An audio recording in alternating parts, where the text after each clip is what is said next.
Tengan muy buenos días, amados hermanos, que Dios les bendiga en esta mañana. Les invito a que abran sus Biblias conmigo. Seguimos, hermanos, en nuestro estudio de la serie del Evangelio de Mateo. Y en esta mañana estaremos en el capítulo 5, en los versículos 33 a 37, en este mensaje titulado Que vuestro sí sea sí. Dice así la bendita palabra del Señor Jesucristo. Además, habéis oído que fue dicho a los antiguos, no perjurarás, sino cumplirás al Señor tus juramentos.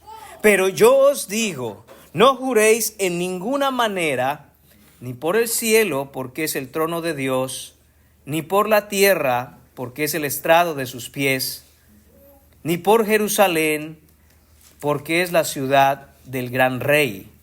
Ni por tu cabeza jurarás, porque no puedes hacer blanco o negro un solo cabello.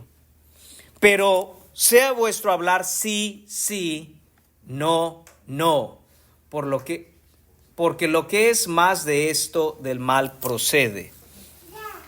Oremos, hermanos míos. Señor y Padre, bendito seas por siempre, Señor, y para siempre. Damos gracias por tu palabra, Señor. Damos gracias, Señor, por el tiempo que nos concedes tener, Señor, en esta mañana, Padre. Señor, te pedimos que bendigas, Señor mío, esta predicación y haga su efecto en nuestros corazones, ese efecto transformador, ese efecto, Señor, santificador. Y también, Señor, aquellos que no han venido en fe a Jesucristo, tu Hijo, te pedimos, Padre, tenga un efecto de salvación también. Padre, ayúdanos a ser veraces, a hablar la verdad. Ayúdanos, Señor, a reflejar, Señor mío, ese aspecto bendito de tu carácter que es siempre, Señor, la fidelidad y verdad que tú, Señor mío, tienes de manera esencial en tu persona. Te lo pedimos todo en el nombre de tu Hijo Jesús. Amén.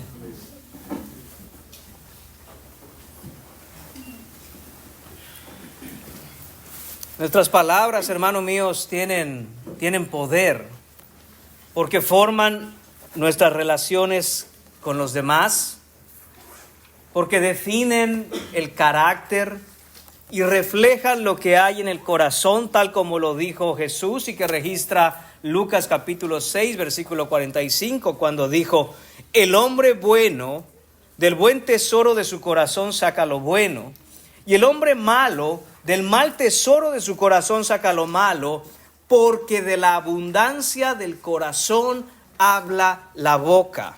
Hermanos míos, la veracidad, es decir, el hablar con la verdad, es esencial en el carácter de Dios. Tenemos un Dios, hermanos míos, que no miente, y como seguidores de Cristo estamos llamados a reflejar su santidad en las palabras que nosotros hablamos.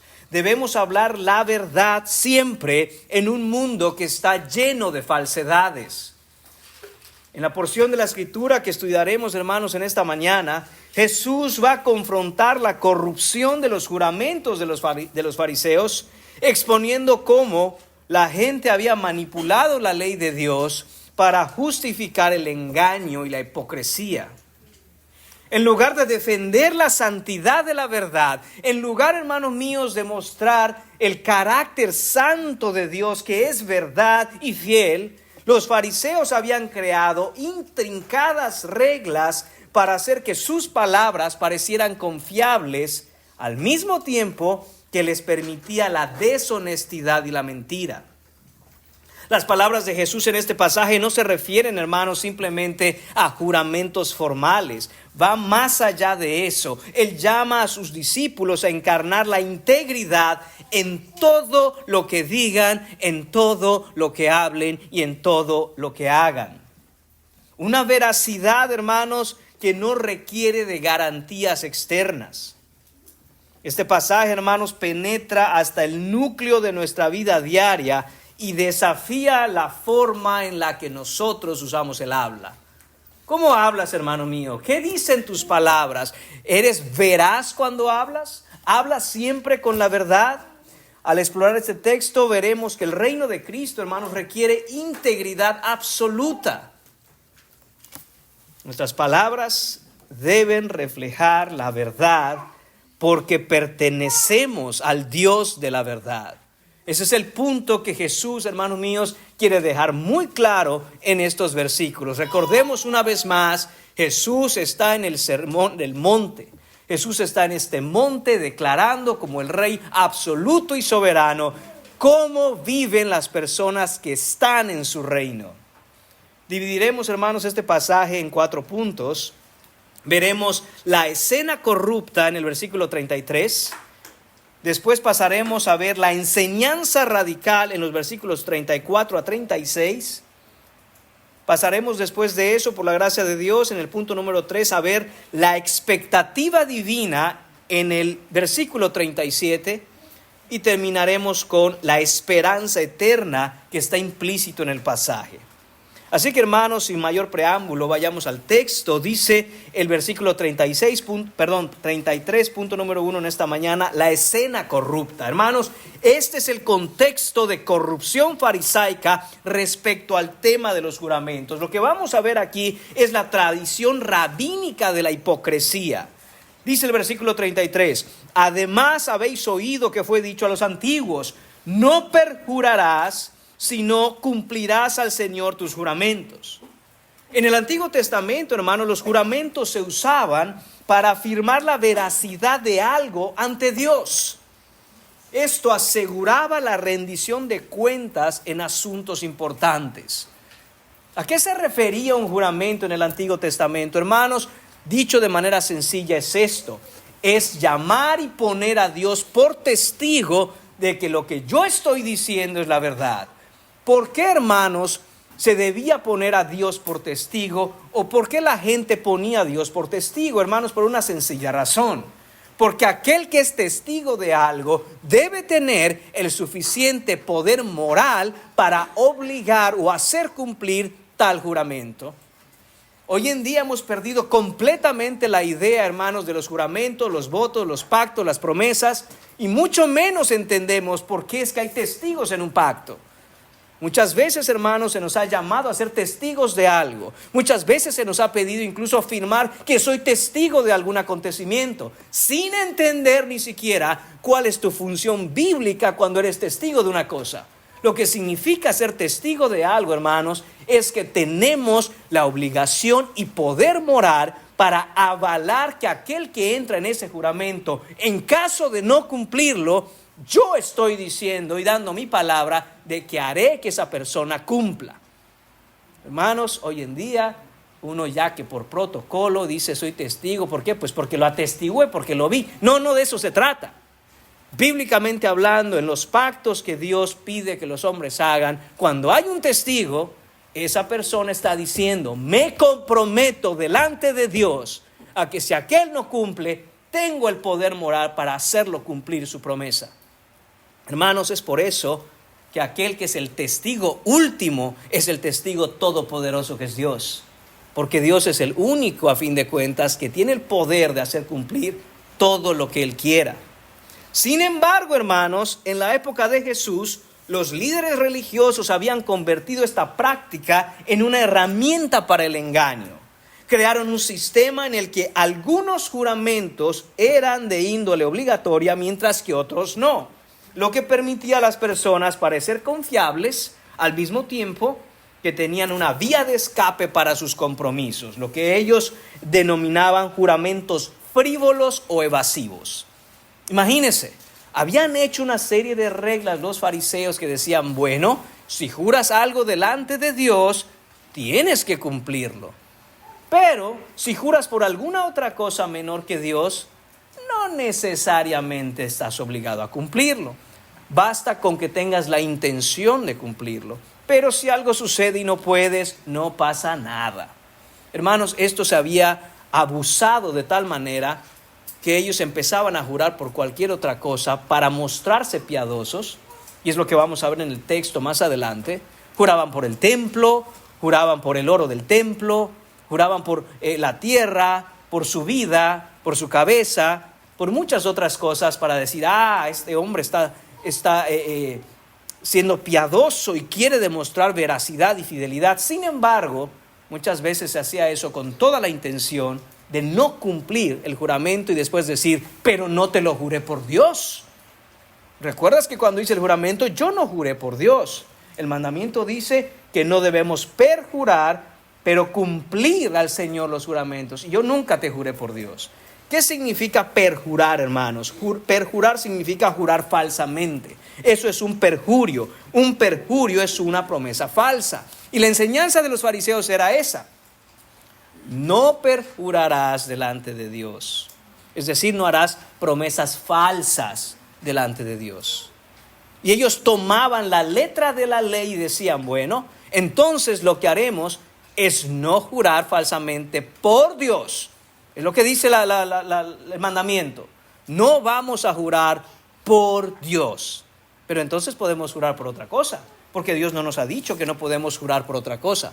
Hermanos míos, esta era la mentalidad en aquel tiempo de esta gente. Este principio, hermanos, de jurar por Dios tiene sus raíces en el Antiguo Testamento. Por ejemplo, Levítico 19:12 dice, y no juraréis falsamente por mi nombre, profanando así el nombre de tu Dios, yo Jehová. Y decían los fariseos, ven, no juraremos falsamente por el nombre de Dios. Pero jurar por otra cosa, bueno, esa es otra historia.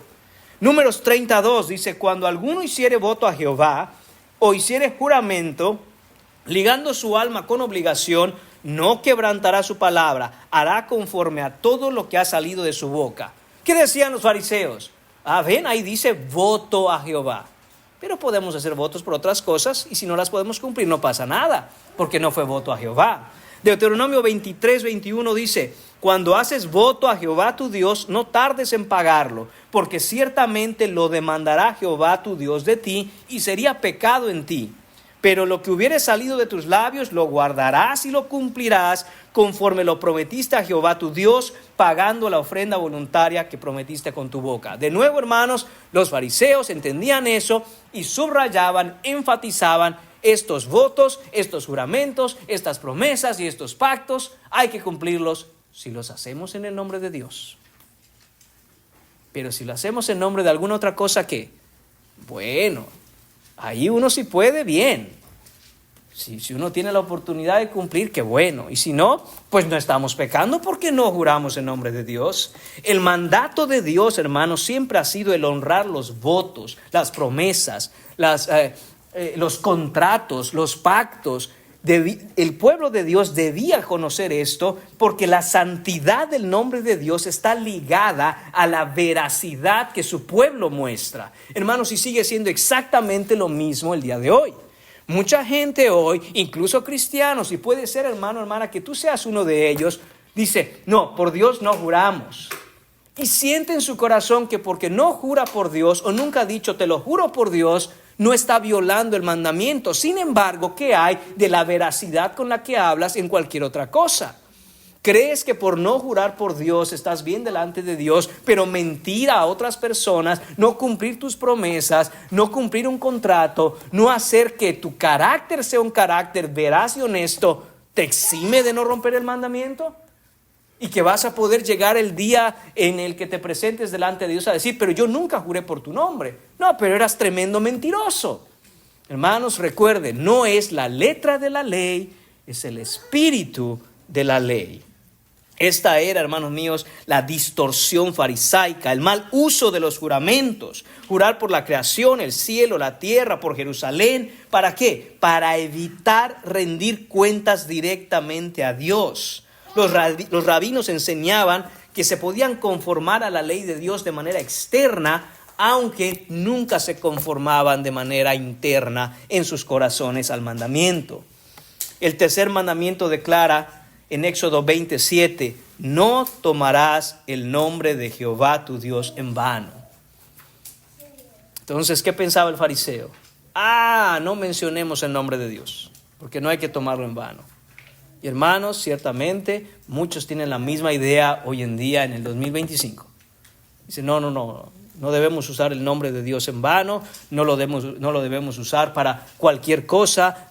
Hermanos, eso es verdad. Los fariseos esa parte la tenían bien claro, que no se debe usar el nombre de una manera irreverente, por supuesto. Pero esa es la punta del iceberg. Esto va mucho más profundo que eso. ¿Por qué, hermanos míos? Porque el nombre de Dios representa la integridad del carácter de Dios. No simplemente no mencionar el nombre de Dios. Ellos debieron haber entendido que aunque el nombre de Dios no se mencione, si se viola la integridad del carácter de Dios con nuestras mentiras, entonces se ha violado la ley, se ha violado el tercer mandamiento. Esto es, hermanos míos, lo que ellos no podían ver, no querían ver, y enseñaban falsamente. De hecho, hermanos, note esto, Deuteronomio capítulo 10, versículo 20. A Jehová tu Dios temerás, a Él solo servirás, a Él seguirás, y solo por su nombre jurarás. Hermanos, el Señor dice en su palabra, has de jurar, jura por mí. Cuando muchos tenemos la idea contraria, no debemos jurar nunca por Dios. Y de nuevo, hermanos, Deuteronomio capítulo 10, versículo 20, manda a su pueblo, y se vas a decir un juramento, júralo delante de mí. La idea, hermanos, era esta. El pueblo de Dios, en el corazón de Dios, piensa el Señor, mi pueblo, el pueblo de Dios, seguramente tendrá temor de mí al jurar por mi nombre. Y entonces cumplirán sus promesas. Sin embargo, hermanos, ese no era el caso. A pesar de que el pueblo de Dios tenía este mandamiento, buscaron una vía de escape y decir, entonces no juremos por Dios para que no tengamos que rendirle cuentas. Hagamos juramentos por cualquier otra cosa. ¿Por qué, hermanos, son necesarios los juramentos? ¿Por qué Dios reguló la manera en que su pueblo debía prometer cosas, hacer votos, jurar, hacer pactos? ¿Por qué? Hermanos míos, los juramentos, las promesas, los votos, los pactos empezaron a ser necesarios a causa de la condición caída del hombre. Hay que entender eso. En Salmos 116, versículo 11, leemos, todo hombre es mentiroso. A causa de la condición caída del hombre, hermanos, ¿cómo se podía creer en los hombres? ¿Cómo los hombres pueden creer a otros hombres? Entonces se es necesario que haya un juramento, entonces ahora es necesario que se haga un contrato, ahora es necesario, hermanos, que exista un voto, porque en ese momento la otra persona a la que se le hace el juramento se siente con confianza de que habrán testigos, de que habrá gente firmando este contrato, esta promesa, este pacto, y entonces la persona está obligada a cumplirlo. Hermanos, por eso es que existen hasta el día de hoy contratos. Usted entra a vivir en una casa que no es suya y está rentando el lugar. Usted firma un contrato. ¿Por qué?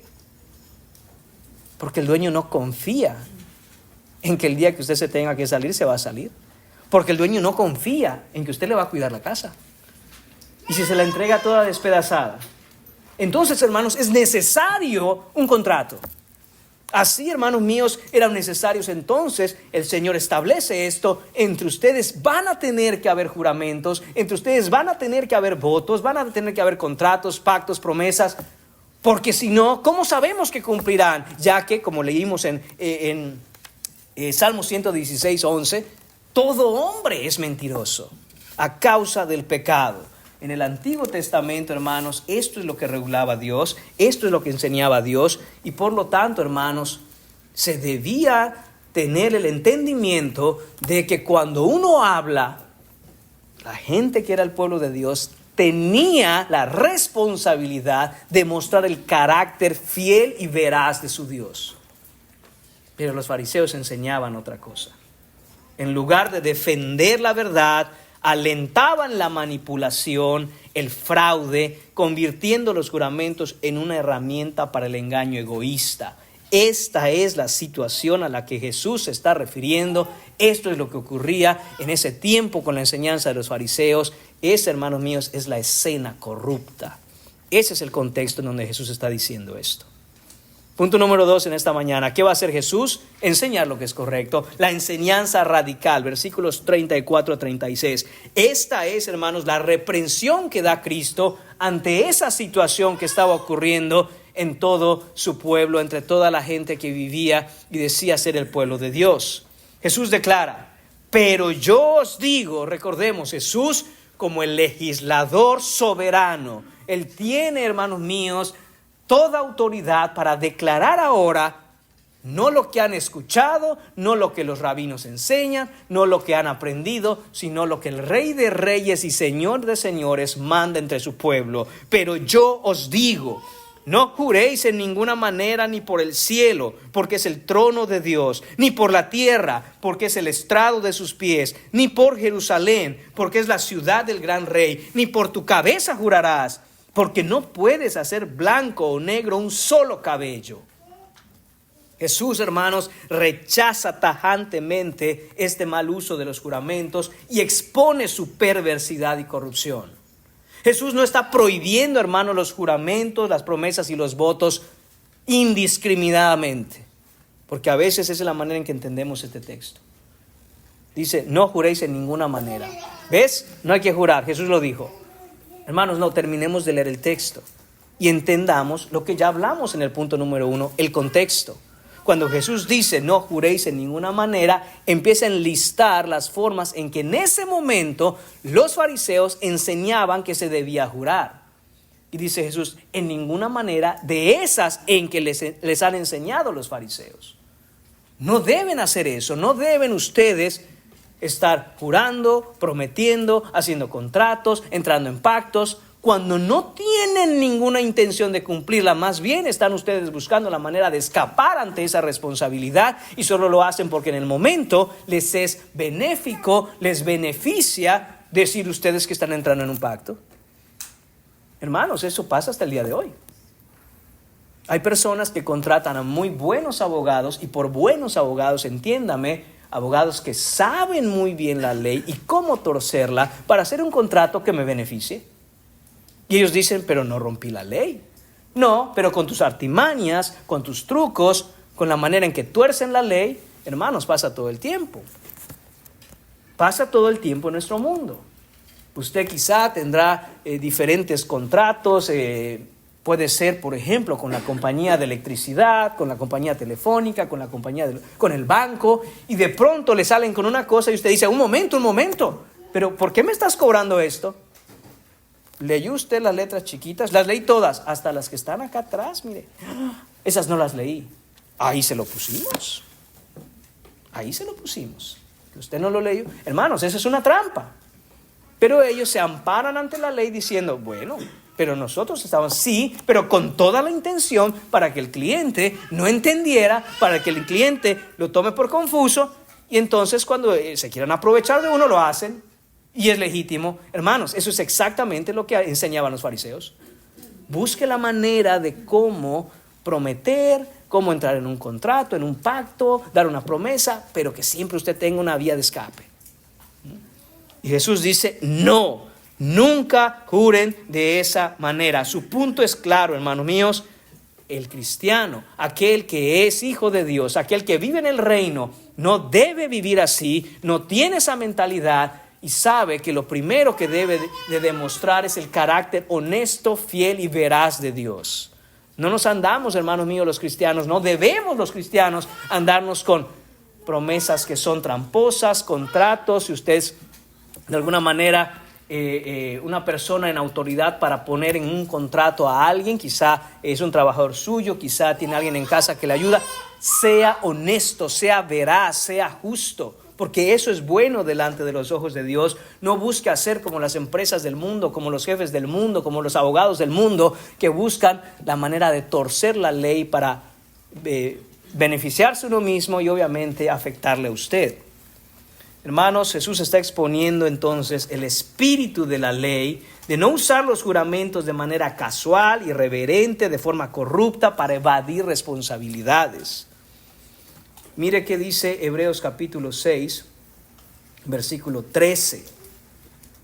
Dice, porque cuando Dios hizo la promesa a Abraham, no pudiendo jurar por otro mayor, juró por sí mismo. Dios jura, hermanos, diciendo, de cierto te bendeciré con abundancia y te multiplicaré grandemente. Y habiendo esperado con paciencia, alcanzó la promesa, porque los hombres ciertamente juran por uno mayor que ellos, y para ellos el fin de toda controversia es el juramento para confirmación. Por lo cual, queriendo Dios demostrar más abundantemente a los herederos de la promesa la inmutabilidad de su consejo, interpuso un juramento.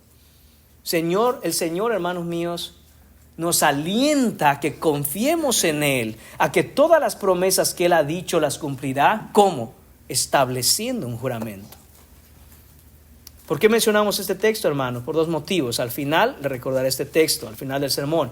Y no solo eso, porque, hermanos, note cómo el propósito de un juramento no es el de ver cómo me beneficio ahorita para después ver cómo romperlo sin que me atrape la ley, sino el demostrar, hermanos míos, que pueden confiar en alguien como Dios. Y cuando el cristiano, hermanos, se ve en una situación en donde tiene que jurar, hermanos, aquel que le hace estar en juramento debería sentirse hasta ofendido de tener que hacerle usted jurar algo o firmar un contrato, porque dicen, estos hombres siempre hablan la verdad.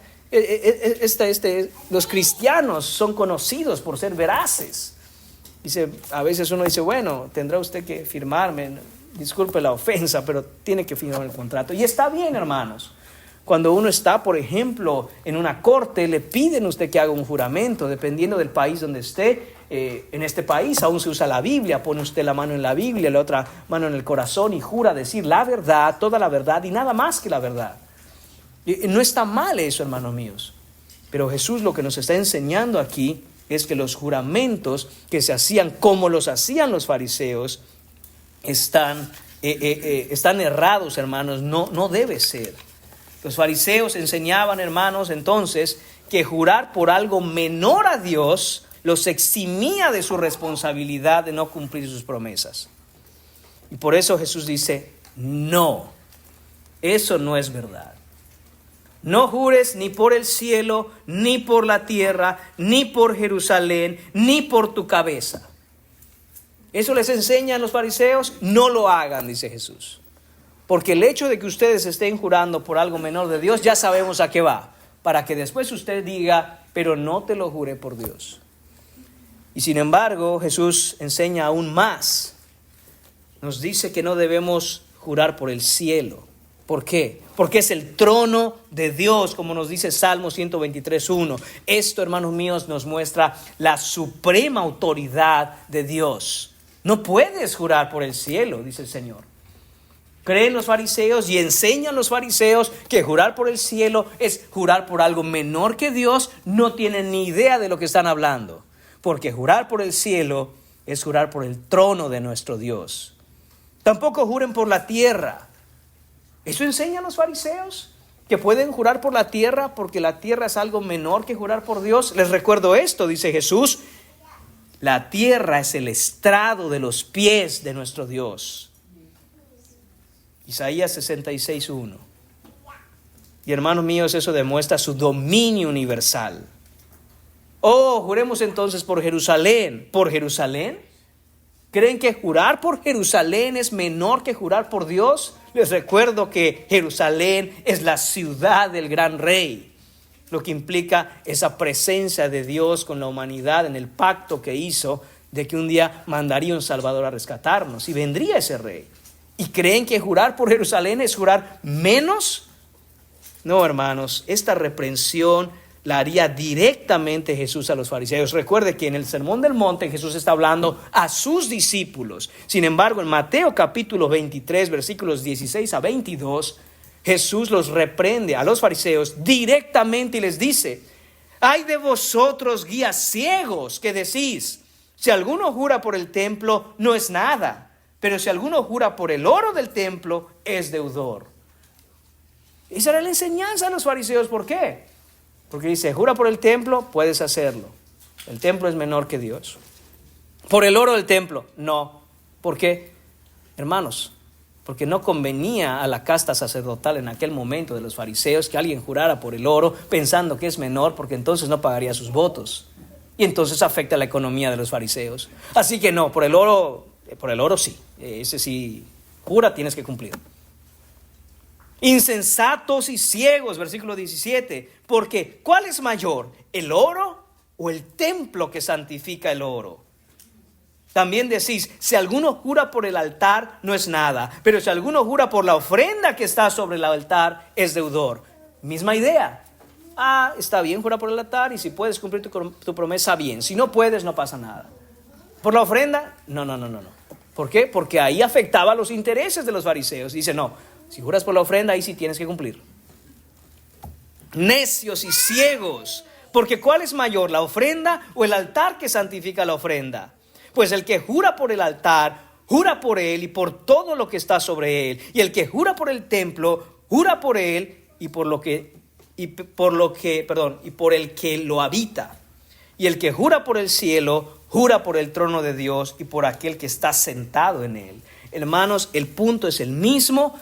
Todo juramento invoca a Dios y todo juramento pone por testigo a Dios. Él es el testigo omnipresente, dueño de todo por lo que el hombre pudiera jurar, sea reconocido o no, y no hay escapatoria a su señorío. Llegaron al punto, hermanos míos, de decir, entonces juremos por nuestra propia cabeza. ¿Por qué? Pues porque es mía. Hermano, tú creías que tu cabeza es tuya. Dice el Señor, no.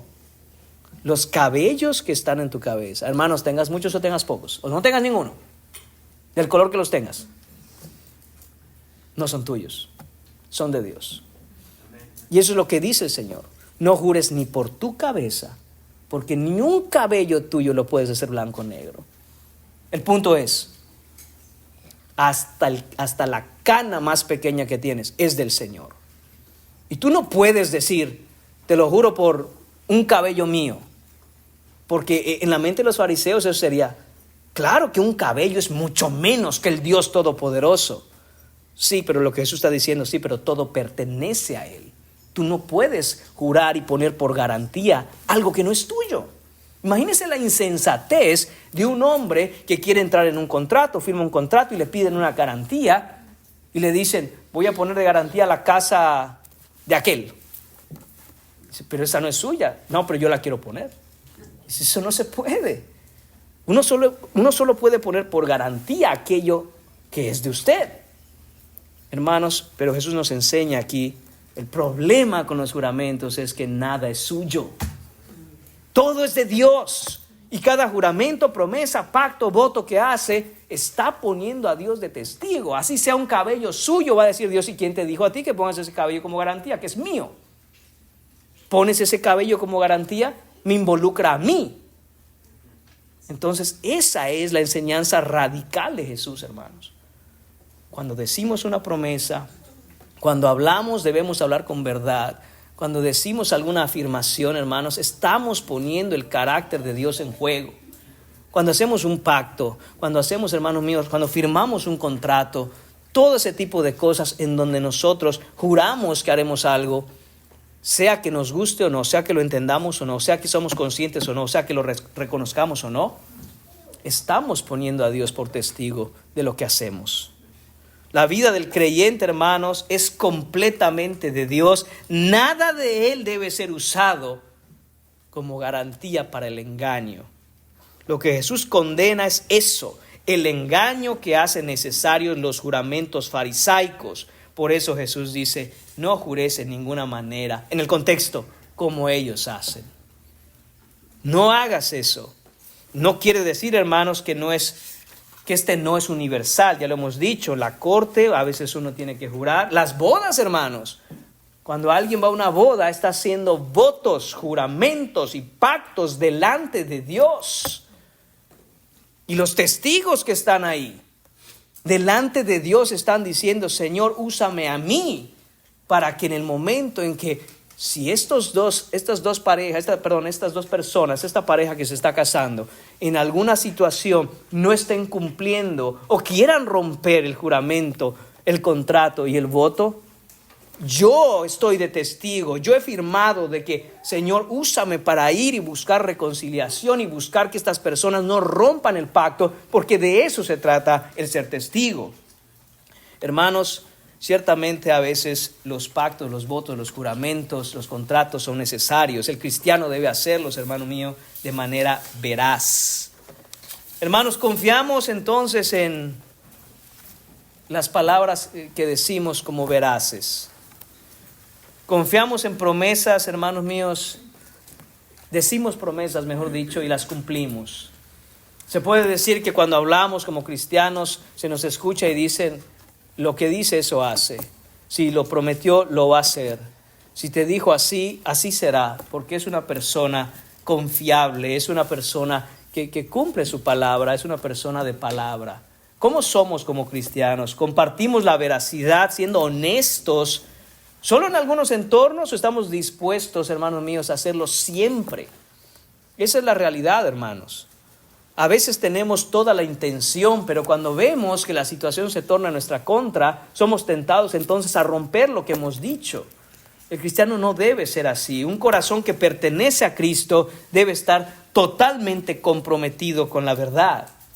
Punto número 3 en esta mañana, la expectativa divina. ¿Qué espera Dios entonces de nosotros? Versículo 37. Hermanos, este es el estándar del reino de Cristo, esta es la norma, esto, hermanos míos, es lo que se espera, no menos que esto. Dice Jesús, que vuestro sí sea sí. Versículo 37. Pero sea vuestro hablar sí, sí, no, no. Que se le conozca, hermano, porque cuando usted dice sí, es sí. Cuando ese hombre dice sí, es que sí. Cuando esa mujer dice sí, es sí. Y cuando dice no, es no. Cuando habla con verdad, con veracidad, con firmeza. Y esto no es nuevo, hermanos míos. En Deuteronomio capítulo 23, versículos 21 a 23 leemos: cuando haces voto a Jehová tu Dios, no tardes en pagarlo, porque ciertamente lo demandará Jehová tu Dios de ti y sería pecado en ti. Versículo 22. Mas cuando te abstengas de prometer, no habrá en ti pecado. ¿Se da cuenta que el Señor dice, no quieres estar ligado a la carga de un juramento? Entonces sé veraz y no tendrás ni siquiera que estar jurando nada. Por lo general, las personas que para que usted les crea están, te lo juro por mi madre. Son gente que no son confiables, son mentirosas, no se les cree. Y tienen que recurrir a los juramentos. No, te lo juro, te prometo que sí. No, es que tú, esta vez sí te lo prometo. ¿Por qué tienen que hacer eso estas personas? Porque no se les conoce por ser veraces. Sin embargo, una persona veraz no necesita estar diciendo te lo prometo, te lo juro. Esta vez sí. No es necesario. Porque cuando dice sí es sí y la gente lo sabe. Y cuando dice no es no. Y esa es la expectativa, hermanos, de nuevo. Esto es lo que se espera de los cristianos, que cuando hablen ni siquiera sea necesario el que tengan que estar jurando, prometiendo, porque se les conoce por ser veraces. Jesús expone, hermanos, la hipocresía y enseña que en su reino los justos, los redimidos, los creyentes del Señor, los ciudadanos del reino de Cristo no necesitan garantías externas, solo un corazón veraz. Hermanos, idealmente, ¿ok? Quiero subrayar eso, idealmente, entre hermanos cristianos, ni contratos necesitaríamos hacer. Bastaría nuestra palabra. Porque ambos hermanos saben que la palabra se cumple. Y uno estaría tranquilo.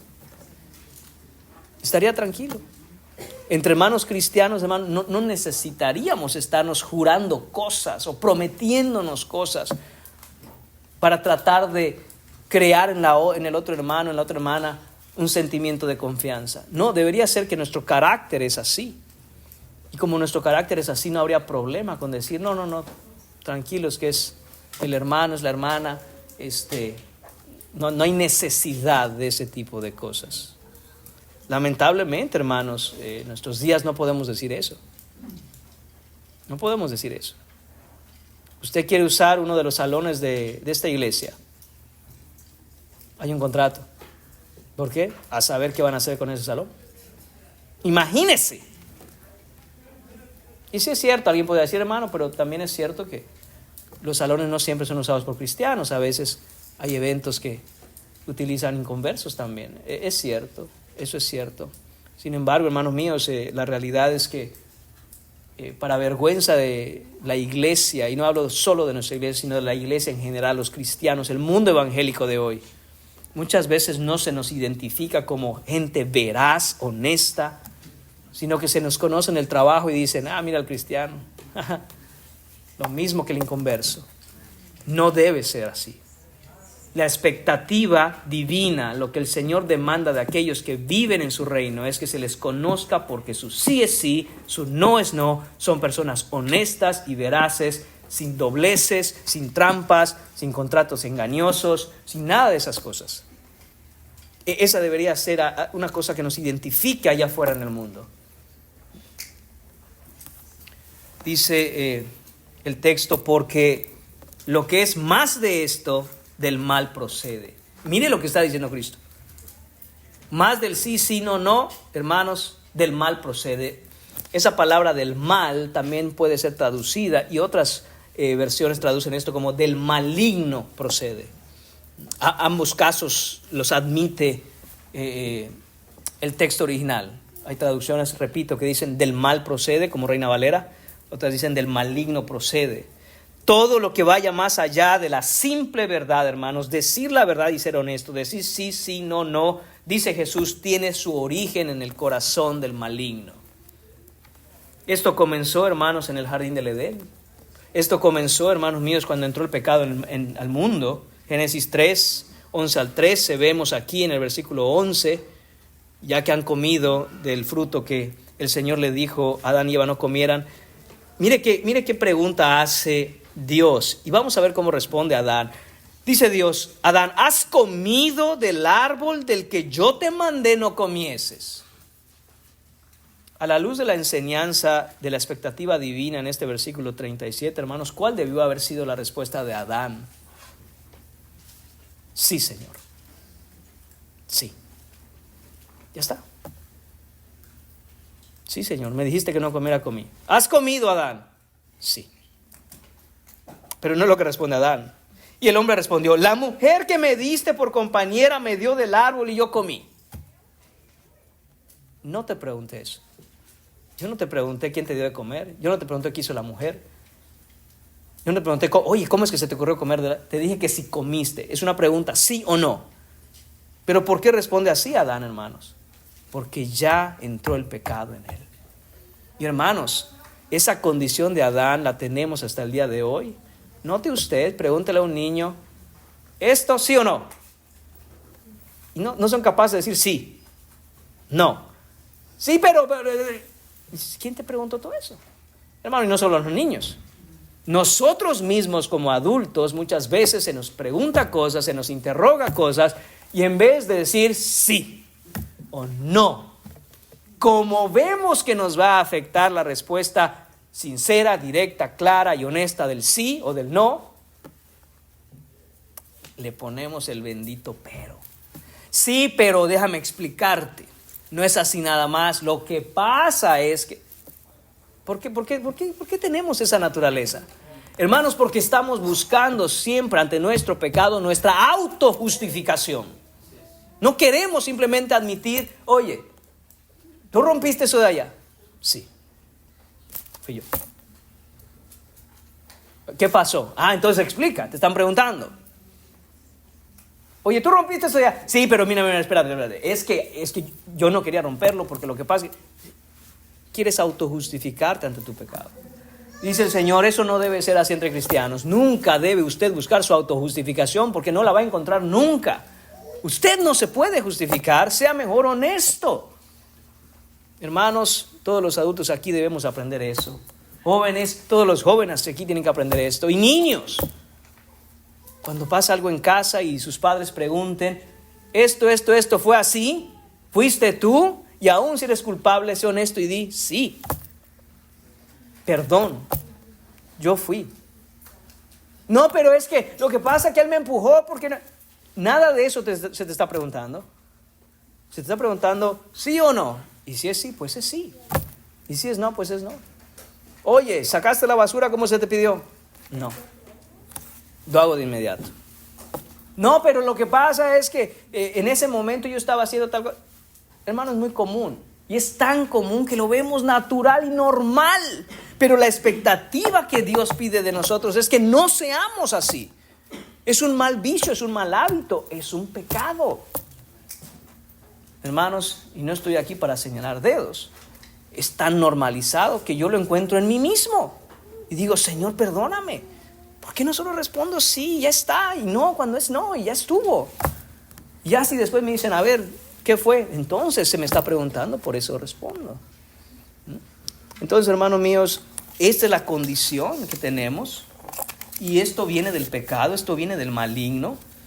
Juan 8:44 dice, vosotros sois, este es Jesús hablando a los fariseos, vosotros sois de vuestro padre el diablo, y los deseos de vuestro padre queréis hacer. Él ha sido homicida desde el principio y no ha permanecido en la verdad, porque no hay verdad en él. Cuando habla mentira, de suyo habla, porque es mentiroso y padre de mentira. Cristiano, hermano, hermana cristiana, no hables como el diablo habla. Habla con la verdad, solo la verdad y toda la verdad y nada más que la verdad, porque los hijos de Dios son los hijos de la verdad. Eso eres si eres cristiano, un hijo de la verdad. Apocalipsis 21:8 dice lo siguiente, pero los cobardes e incrédulos, los abominables y homicidas, los fornicarios y hechiceros, los idólatras y todos los mentirosos tendrán su parte en el lago que arde con fuego y azufre, que es la muerte segunda. ¿Has mentido alguna vez, hermano? El que diga que no es un mentiroso, ¿cierto? ¿Y cómo se llaman las personas que mienten? Mentirosos. No, pero es que solo mentiras piadosas. No, mentira es mentira. Y el que miente es mentiroso. Y el texto dice aquí, hermanos míos, en Apocalipsis 21:8, que todos los mentirosos tendrán su parte en el lago que arde con fuego y azufre. ¿Ven el problema, hermanos? ¿Ven el grave problema en el que estamos? Nuestras palabras deben reflejar la verdad en todo momento. Y sin embargo, erramos, fallamos, mentimos, nos echamos para atrás en nuestra palabra cuando la damos, fallamos a los contratos que contraemos. Hermanos, ¿cómo podremos solucionar este problema? Si tú eres honesto contigo, hoy en esta mañana debes de reconocer que estás en ese grupo de los que Dios llama mentirosos. Has mentido. Intentas a veces no mentir, pero es que hay ocasiones, hermano, que ¿cómo le hace a uno? Pues tuvo que echar la mentira. Hermano mío, hermana, ¿en qué hoy, estando sentada tú aquí, sabes que estás mintiendo? Puedes estarle mintiendo a tu cónyuge, puedes estarle mintiendo a tus hijos, puedes estarles mintiendo a los del gobierno. ¿A quién le estás mintiendo? La expectativa divina es que los cristianos no deben ser mentirosos. Y sin embargo nos encontramos, hermanos, en una situación en donde ¿qué hacemos con nuestra mentira? ¿Qué hacemos con nuestra mentira, hermanos? ¿Qué solución podemos dar a esto, hermanos? El problema es que no lo podemos solucionar, pero ¿qué ha hecho Dios para solucionar nuestro problema? Entonces ahí es donde debemos encontrar esperanza, lo que nos lleva al cuarto punto y último de este mensaje, hermanos, la esperanza eterna. Esto está implícito en el pasaje. ¿Cuál es la esperanza divina para los mentirosos? ¿Cuál es la esperanza divina para aquellos que rompen sus promesas? ¿Cuál es la esperanza divina para aquellos que no saben cumplir con sus votos, con sus pactos? ¿Qué de aquellos, hermanos míos, que dando su palabra la rompen y mienten? ¿Cuál es la esperanza? Hermanos míos, la esperanza es el Evangelio. La solución no es, hermanos míos, los juramentos. La solución no es prometer con más fuerzas. La solución ni siquiera es que te esfuerces más en poder, que tu palabra nunca la rompas. La solución es que solo el Evangelio puede cambiar eso en ti. La solución es que solo el Evangelio puede quitarte un corazón habituado, familiarizado y acostumbrado a echar mentiras, mintiendo todo el tiempo para quedar bien, para que no te atrapen, para tu beneficio, para que no haya un perjuicio. Hermanos, solo el Evangelio puede hacer eso. ¿Cómo, hermanos míos? El mismo rey que predicó desde aquel monte, aquel que demanda una vida de rectitud, hermanos, Él es el mismo que otorga y produce de gracia en todos sus verdaderos discípulos la justicia necesaria para estar en el reino. Solo Él la puede otorgar, solo a Él puedes recurrir para dejar de ser mentiroso, para dejar, hermano mío, de que eso que hay en ti que no debe ser como cristiano, de estar echando mentiras, estar engañando a otros, estar rompiendo contratos, rompiendo promesas, rompiendo juramentos, todo eso, hermanos, solo el Evangelio lo puede lograr. ¿Por qué? Porque Dios es el único que cumple sus juramentos, que cumple sus promesas, que cumple sus votos, que cumple sus pactos y que nunca miente.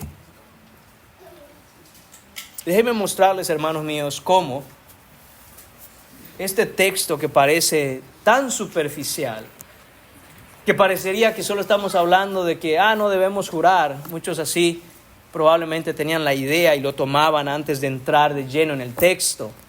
Va mucho más profundamente que eso. Jesús, hermanos míos, está apuntando al carácter mismo de nuestro Dios, que por el hecho de que no miente y cumple sus pactos y juramentos, es la base y fundamento de nuestra salvación. Y que ese fundamento de nuestra salvación, cuando nosotros hemos sido receptores de esa gracia, entonces nos quita los mentirosos. Voy a irme más atrás, hermanos, mucho más atrás en la Biblia. Génesis capítulo 15, versículos 5 a 12. Escuche lo que dice el texto.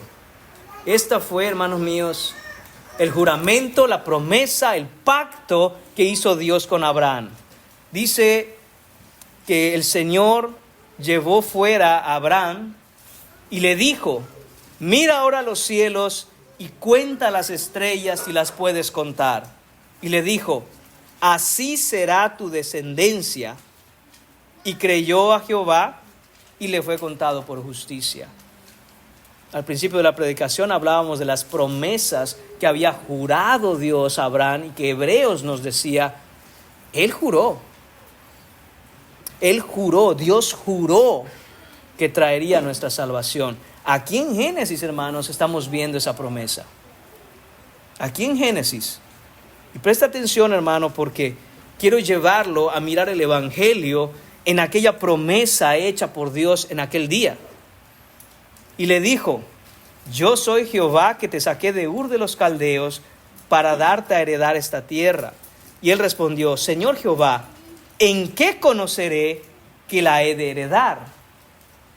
Aquí Abraham no era Abraham, aquí era Abram, un caldeo, un pagano. ¿Cómo será que viven los paganos que cuando Dios le dice: esta es la promesa que te doy? Yo como sé, dice. ¿Con qué gente estás acostumbrado a tratar, Abraham? No estás acostumbrado a tratar con gente que diga la verdad, ¿verdad? Entonces Abraham le dice a Dios, hermanos: y tú, yo cómo sé que tú vas a hacer eso. Bastaba con decir soy Dios, pero en la pecaminosidad del hombre, dice Dios, vamos a hacer un pacto. Y le dijo: tráeme una becerra de 3 años, una cabra de 3 años, un carnero de 3 años, una tórtola también y un palomino. Abraham inmediatamente sabía qué iba a pasar. ¿Por qué? Porque en aquel tiempo, hermanos, los contratos, los pactos, las promesas, los juramentos no se firmaban, se cortaban.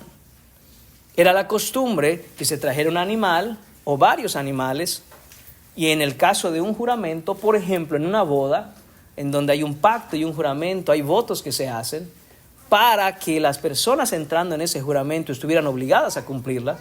Hacían lo siguiente: traían los animales, se hacía una zanja en la tierra de muy poca profundidad. La idea era cortar en 2 a los animales, derramar toda la sangre en esa pequeña zanja, dejar las mitades de los animales a los lados, y aquellos que entraban en el pacto tenían que caminar entre la sangre, y por el tipo de ropa que usaban en aquel tiempo, todas las orillas de sus vestidos quedaban manchados de sangre. La idea era esta: al hacer el juramento se decía, si no cumplo mi juramento, hágaseme como se le ha hecho a estos animales y que se derrame mi sangre. En una boda, hermanos míos, lo que se hacía era que estaban por testigos los padres de los contrayentes, y ellos daban legalidad de que si decía el padre de la novia, si mi hija no es virgen, hágasele a ella como a uno de estos animales, y si ella no responde, que se me parta a mí en dos. Y entonces el padre del novio decía, si mi hijo no responde y cumple con sus responsabilidades como varón, que lo partan en dos, y si se huye y no lo atrapan, aquí estoy, dice el padre, que me lo hagan a mí. Abraham sabe lo que está pasando. Van a hacer un pacto, como en aquel tiempo. Y tomó él todo esto y lo partió por la mitad y puso cada mitad una enfrente de la otra. Y dice, descendían aves de rapiña sobre los cuerpos de muertos, y Abraham los ahuyentaba. Y Dios no hace nada. Y Abraham ahí, mirando. Hay que hacer un pacto. No por nada corté tus animales y está la sangre ahí. Y él sabe, hermanos míos, que es Dios. Que este pacto no lo está haciendo con otro hombre, que lo va a hacer con Dios.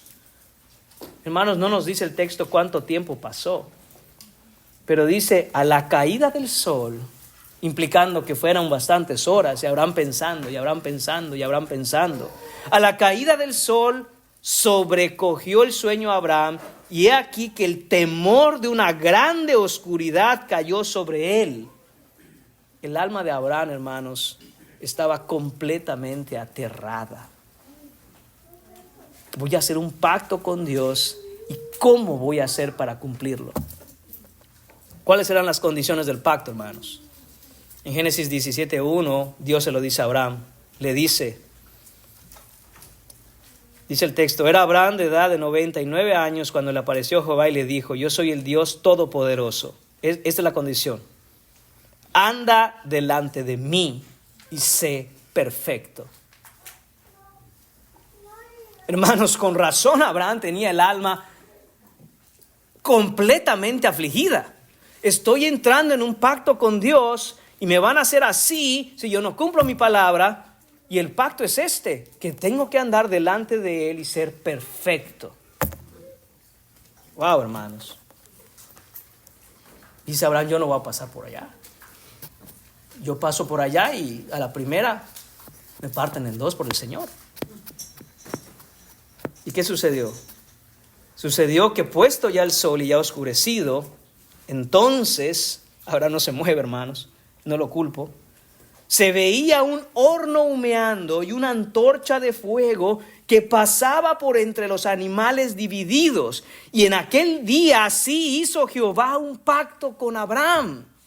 Hermanos, Abraham no pasó, pero aparece esta imagen, este horno humeando, esta antorcha de fuego que pasa, y dice Dios, así es como hemos hecho ahora un pacto. Hermanos, ¿quién pasó por entre esas dos mitades de animales partidos llenos de sangre? ¿Quién hizo el pacto, hermanos? Fue Dios mismo que pasó ahí. ¿Y cómo lo sabemos? Porque el humo representa a Dios. Dios desciende en Sinaí, en el monte, y humea. Salomón inaugura el templo y se llena de humo. Isaías en capítulo 6 ve al Señor en su trono alto y sublime y la casa se llena de humo. Además, Dios es fuego consumidor, nos dice el Nuevo Testamento. Dios desciende en Pentecostés como lenguas de fuego. Hermanos míos, es Dios que está pasando en medio de esas dos mitades. Dios pasa entre las mitades divididas para hacer ese pacto, no Abraham.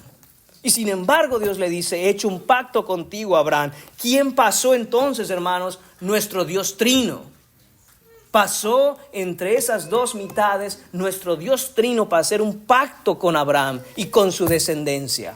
¿Por qué es importante que entendamos que es nuestro Dios Trino? Hermanos, porque ahí están los tres diferentes elementos que constituyen lo necesario para hacer el pacto. Aquel que representaba a Abraham, el Hijo. Aquel que estaba, hermanos míos, dando a su Hijo en ese pacto, Dios Padre. Y aquel que era testigo de que si esto no se cumplía, hermanos, entonces se tenía que partir Abraham en dos, el Espíritu Santo. Nuestro Dios trino atravesó ahí, hermanos. Y la pregunta es, a partir de entonces, ¿cumplió Abraham el pacto? ¿Fue él perfecto delante de Dios? Sin mancha, dice otra traducción. No, hermanos, él no fue perfecto. Entonces, había que derramar la sangre de Abraham. Pero aquel que hizo el pacto, hermanos míos, aunque Abraham falló, se mantuvo fiel. Y el representante de Abraham, que pasó entre esas dos mitades, tiene que pagar. Legalmente, el representante de Abraham tiene que pagar porque Abraham no fue perfecto.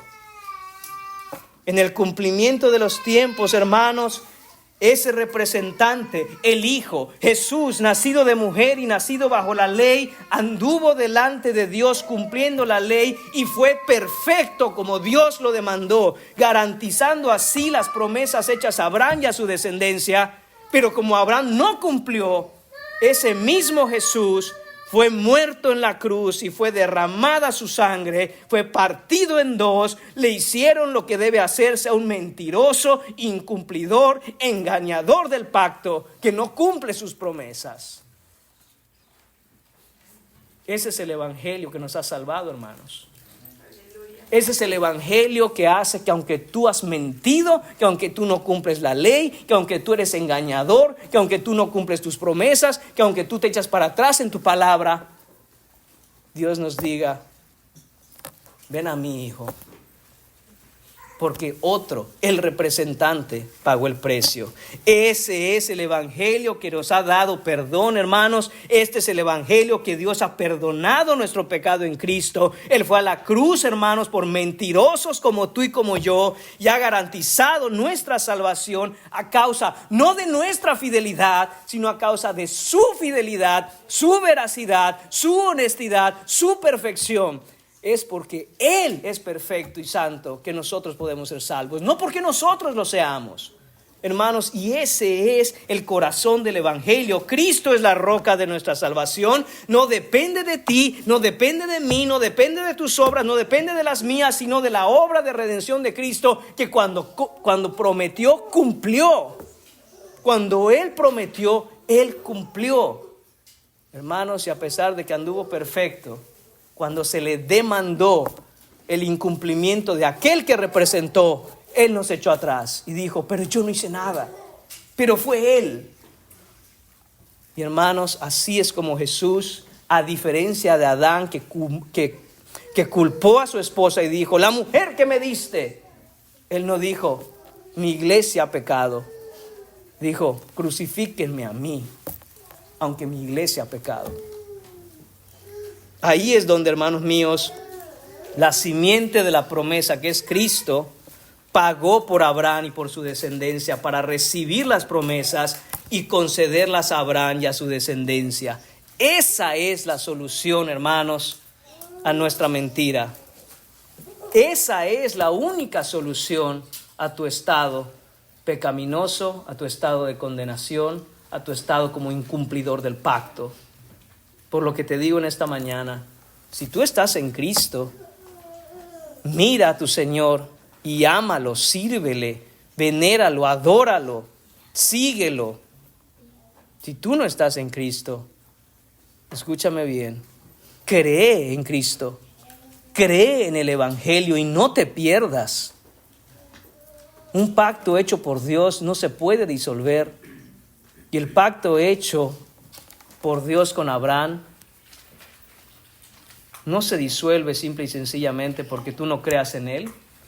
No se disuelve simplemente porque dices, yo no creo en esas cosas. Llegará el día de tu muerte si no estás en Cristo y serás considerado incumplidor del pacto. Y entonces se demandará lo que se hace a los incumplidores del pacto. Esa es la muerte segunda de la que leíamos en Apocalipsis. Ven a Cristo hoy. Ven a Cristo hoy y pon tu fe en Él. Él es el que ha cumplido. Ya no depende de tus esfuerzos, ya no depende de tus logros, ya no depende de tu justicia, sino de la justicia de Él. Y sin embargo, porque Él ha cumplido, Él pone en nosotros ahora ese nuevo espíritu para poder andar en sus caminos, ya no por temor a las consecuencias, sino por amor a lo que Él ya hizo. Miren, hermanos míos, lo que dice Gálatas capítulo 3, versículos 15 a 18 y el 29. Hermanos, hablo en términos humanos. Un pacto, aunque sea de hombre, una vez ratificado, nadie lo invalida ni le añade. Ahora bien, a Abraham fueron hechas las promesas y a su simiente. No dice y a las simientes como si hablase de muchos, sino como de uno, y a tu simiente, la cual es Cristo. Esto pues digo, el pacto previamente ratificado por Dios para con Cristo, la ley que vino 430 años después, no lo abroga para invalidar la promesa. Porque si la herencia es por la ley, ya no es por la promesa, pero Dios la concedió a Abraham mediante la promesa. Y atención, el versículo 29 dice, y si vosotros sois de Cristo, ciertamente linaje de Abraham sois y herederos según la promesa. Hermanos, todos los que tienen su fe en Cristo son herederos de las mismas promesas hechas a Abraham. Gracias a la obra de Cristo, gracias a su vida perfecta, gracias a su muerte en la cruz, somos ahora herederos legítimos de esas promesas porque Dios no miente. Dios no es hombre para que mienta, ni hijo de hombre para que se arrepienta. Si Él ha dicho, ¿no lo hará? Si Él prometió, ¿no lo cumplirá? La cruz, hermanos, es la expresión de mi infidelidad al pacto y la expresión de la fidelidad de Dios a sus promesas y juramentos. Cuando ves la cruz, hermano, recuerda eso. Cuando ves a tu Cristo, a tu Señor, a tu Salvador, a tu Rey crucificado en esa cruz, esa es la evidencia de tu infidelidad. Por tu infidelidad, Él fue a esa cruz. Y al mismo tiempo, hermanos míos, es la expresión clara, la evidencia concreta de la fidelidad de Dios para con sus promesas contigo. Jesús, hermanos, es el cumplimiento de todas las promesas de Dios. Segunda de Corintios 1:20 dice, porque todas las promesas de Dios son en Él, sí, y en Él, amén, por medio de nosotros para la gloria de Dios. Por gracia a través del Espíritu somos conformados ahora a su imagen. El Evangelio, hermanos, nos libera de la hipocresía para vivir auténticamente ante Dios y ante los hombres. Hermanos, ya que Dios dio a su Hijo para morir en tu lugar y garantizar su salvación, tu salvación, ¿cómo debemos responder, hermanos? Debemos responder con obediencia, por amor. Debemos responder con gratitud a esa obra que Él hizo. El Señor dijo, si me amáis, obedecer mis mandamientos. Si me amáis, obedeced mis mandamientos. Lo que motiva el corazón del cristiano a obedecer es el amor. No el temor, no el castigo, no la vara, el amor. Dice el Señor, ¿me amas? Encuentra en ese amor que me tienes la fuerza para obedecerme. Encuentra en ese amor que ahora mora en ti el impulso para continuar creciendo en conformidad a Cristo Jesús. Para terminar, hermanos, algunas preguntas de reflexión. Hablamos con la verdad en todas las circunstancias de la vida, incluso cuando es inconveniente, incluso cuando, hermanos, no nos beneficia. ¿Decimos la verdad en todo momento o solo cuando nos conviene? ¿Echamos mentiras para hacernos de beneficios en este mundo? ¿Cumplimos nuestros compromisos? ¿Cumplimos cuando damos nuestra palabra, incluso cuando es costoso? ¿Honramos nuestra palabra, incluso cuando es difícil? ¿Reflejamos el carácter de Cristo en la manera en que usamos nuestra boca cuando hablamos? ¿Honramos a Dios siendo veraces? Se nos conoce por ser personas honestas, auténticas y veraces, hermanos. Este pasaje no se trata simplemente de evitar jurar o juramentos falsos. Habla de la naturaleza misma del carácter de Dios en el Evangelio y el carácter que Dios ha heredado a sus hijos como cristianos. El centro de esta enseñanza, hermanos, es un llamado a una vida honesta, íntegra, veraz, con una firmeza inquebrantable y amor por la verdad. La veracidad no es simple y sencillamente una virtud que alguien posee, es un testimonio vivo de nuestra relación con el Dios de la verdad. Eso es lo que es ser veraz, hermanos.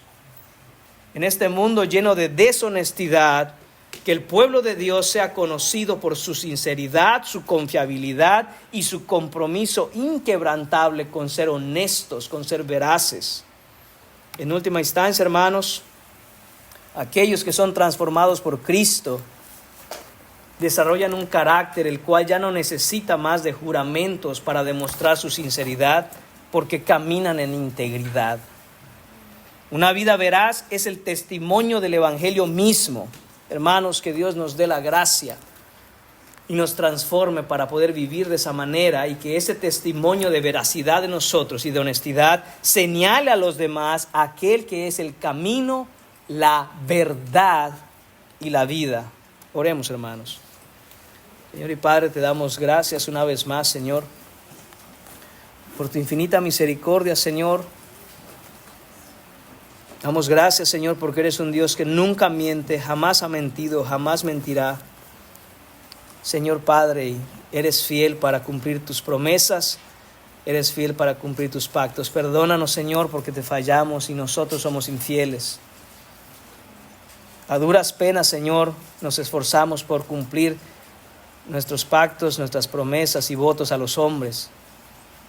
No se diga, Señor, de nuestras promesas, nuestros pactos y votos a ti.